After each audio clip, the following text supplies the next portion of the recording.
All right, so here's the part two after my compressor gave out on the 2017 Tesla Model X.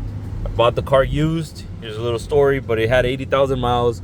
After like 1,700 miles, the compressor gave out. When I bought the car, it was making noise. I knew that it was gonna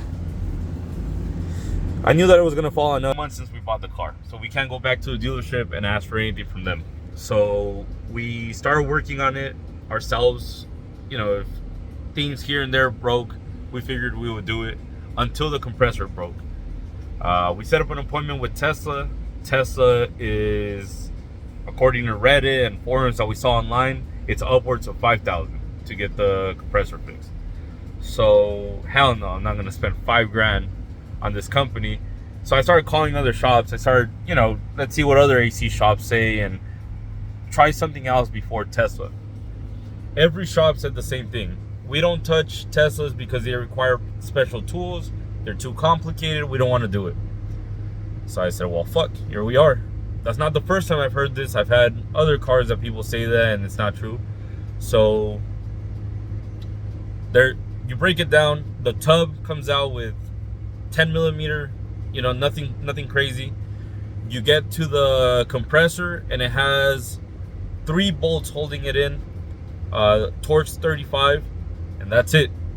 There's nothing difficult about it. There's nothing extra. As long as you vacuum the AC like you do on every other car, don't release the freon, regular stuff, flush, condenser, everything is exactly the same as a regular car, except obviously the compressor isn't belt driven, it's electrical. So you don't have to be scared of it. If you have somewhat knowledge, or if you've done other ACs, there's nothing different. I haven't. I could say I don't have experience. I don't work on ACs. I don't do any of that.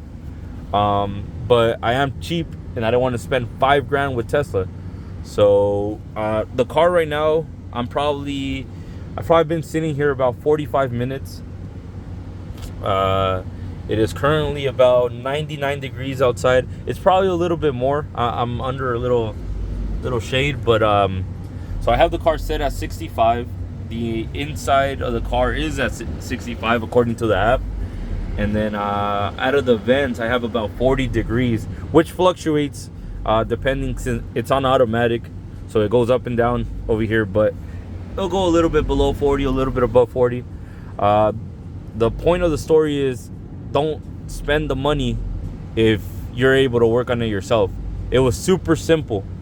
For someone that has no knowledge, you could do it. I could confidently tell you could still do it, and save yourself lots of money. $5,000, versus I called Tesla. I asked for the part number on the compressor, and then I went online and looked for it. Same part number. The only thing is that the last letter changes.